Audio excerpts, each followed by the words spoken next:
Hello, I'm Will Brown, back for the final video in this series as we read and discuss together Chapter 8 and the conclusion to No Longer Male and Female.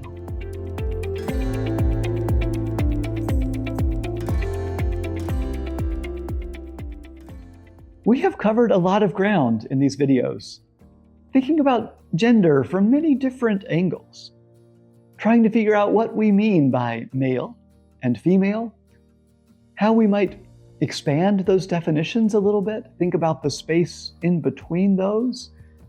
In general, thinking of what it could look like to add more space and nuance into our understanding of ourselves and other people. With each chapter, we've thought through some big questions about gender with the Bible as our guide. And we haven't necessarily answered all those questions or any of those questions, but I hope we have gotten more familiar with the questions and able to approach them with more nuance, with more depth and insight, so that we can carry those questions around with us as we look at the world that surrounds us and how gender takes shape in our world today. Coming to the end of the book, the big question is, now what?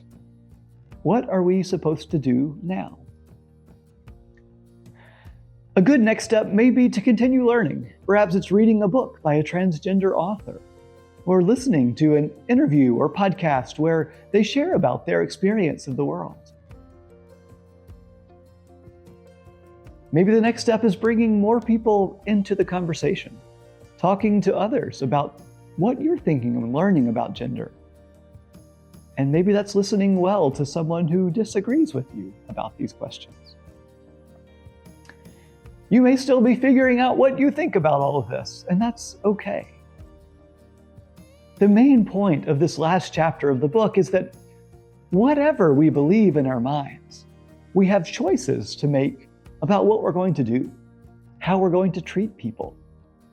In a way, we're trying to get out of our heads and think more about our hearts and how we act with our hands. Whatever you believe, how are you called to love your neighbors, including your gender-expansive neighbors? There is so much ugliness in the world. Mean-spirited arguments, divisive rhetoric, and cruelty. That's not who we are called to be. The church, the people of God, we are following in the way of Jesus, the way of love and compassion for each other within the church, for our neighbors, for our enemies, for everyone. Our world needs that kind of love.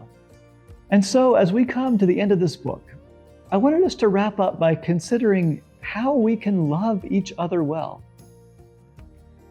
I've focused on three main areas in this chapter: the particular needs of gender-expansive people, the needs of their families, and the needs of our congregations. But I hope you don't just read these pages in the book as a nice overview of what ought to be done. I hope you read them prayerfully, thinking about what it is that you are being called to do. Where is God going to use you to spread love and compassion with others?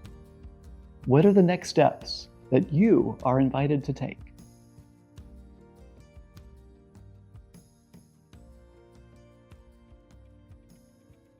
Thank you for joining me in these conversations as we all seek to better understand some challenging and important topics.